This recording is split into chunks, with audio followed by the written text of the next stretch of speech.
Blog সবাই কেমন আছো? আশা করছি খুব ভালো আছো, আমিও বেশ ভালো আছি। তো তোমাদের সাথে বলেইছিলাম যে সানডে ইভিনিং আমি কি করেছি সেটা নেক্সট ব্লগে আমি দেখাচ্ছি। সো দেখতে থাকো আর সঙ্গে থাকো, পুরো ব্লগটা কিন্তু অবশ্যই দেখো, ঠিক আছে? তো সানডে ইভিনিংয়ে আমরা সবাই মিলে মানে ফ্যামিলি সবাই মিলে ঠিক করেছিলাম সিটি সেন্টার যাব। তো CC2-তে চলে এসেছি আমরা মুভি দেখতে। ইদানিং আমাদের মুভি দেখার খুব ক্রেভিং ব্যাপারটা চলে এসেছে যে একটু মুভি দেখবো সবাই মিলে, এটা খুব পছন্দের। তো যথারীতি চলে আসলাম আর এদিকে গাড়িটা পার্কিং করছিলাম, কারণ সানডে ছিল, প্রচুর ভিড় ছিল, গাড়ি রাখার জায়গাই ছিল না। যাই হোক 5-7 মিনিট বসার পর ফাইনালি গাড়ি রাখার জায়গা পেয়ে গেলাম আর গাড়িটা ওখানে পার্কিং করে দিলাম।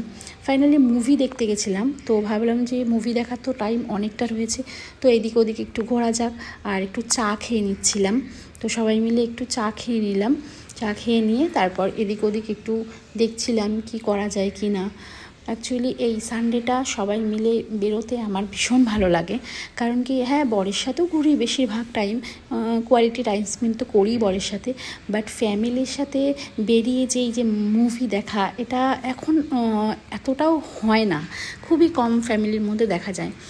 যাই হোক এই জিনিসটা ভীষণ ভালো লাগে যে ফ্যামিলি সবার সাথে মুভি দেখা জিনিসটা বেশ খুবই ভালো লাগে জিনিসটা। যাই হোক সবাই মিলে চলে গেলাম সিটি সেন্টারে মুভি দেখতে। তো এদিকে বর ভিডিও করে দিচ্ছিল, আমাকে বলছিল আসো একটু ভিডিও করে দিই, একটু ফটো তুলে দিই।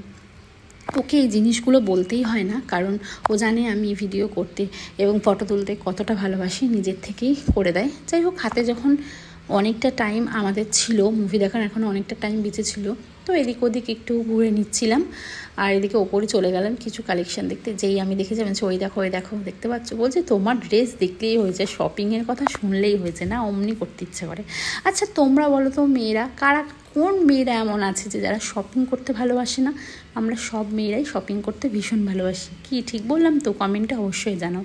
খুব কম আছে হয়তো অতটাও ভালোবাসে না, ওরা একটু আলাদা টাইপের। যাই হোক ওপরে উঠে গেলাম, মুভি টাইম কিছু সময় কিছুটা এগিয়ে এসছে, তো ভাবলাম ওপরে চলে যাওয়া যাক। ওপরে চলে গেছিলাম। তো এদিকে দেখো ওই যে নিয়ে নিয়েছে পপকর্ন। অ্যাকচুয়ালি মুভি দেখতে দেখতে পপকর্ন খাবো না সেটা তো হয়ই না, পপকর্নটা তো আমার ভীষণ ভালো লাগে, এটার জন্যই মানে মুভি দেখতে যাওয়া অ্যাকচুয়ালি। যাই হোক ওখানে দাঁড়িয়ে দাঁড়িয়ে ও স্টার্ট করে দিয়েছে খাওয়া। তো দাদাকে আমি বলছি যে দাদা তুমি বাকেটটা ওর হাত থেকে নিয়ে চলে আসো, নয়তো ওখানে দাঁড়িয়ে দাঁড়িয়ে ওপরও শেষ করে দেবে। মানে অ্যাকচুয়ালি খাদ্যপ্রেমিক তো, মানে খেতে ভীষণ ভালোবাসে আমার বর। ওর আর প্রিয় খাবারগুলো হলে তো কোনো কথাই নেই। যাই হোক তোমরা তো বুঝতেই পারো যে ও খেতে ভীষণ ভালোবাসে। যাই হোক আমরা চলে আসলাম, মুভি কমপ্লিট করলাম। মুভিটা বেশ ভালো হয়েছে, তোমরা অবশ্যই গিয়ে দেখে এসো।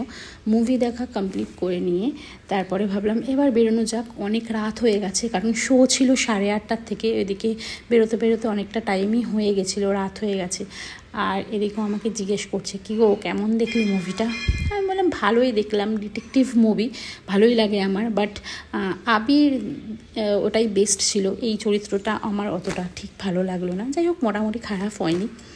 তো লিফটে করে নিচে নামছি, তো ভাবলাম এটাও একটুখানি ভিডিও ক্লিপ নিয়ে নিই। মানে আমি যেটাই দেখি না এখানে ভাবি যে তোমাদের সাথে একটু শেয়ার করে দিই, কারণ তোমাদের সাথে শেয়ার করতে আমার ভীষণ ভালো লাগে ছোটো ছোটো ব্লগগুলো, আর তোমরা এই মিনি ব্লগগুলো এত ভালোবাসো তাই আমার শেয়ার করতে আরও বেশি ভালো লাগে। রাত হয়ে গেছে, বসে খাইনি, এদিকে আরসালানের বিরিয়ানি নিয়ে নিয়েছিলাম, নিয়ে বাড়ি চলে আসলাম।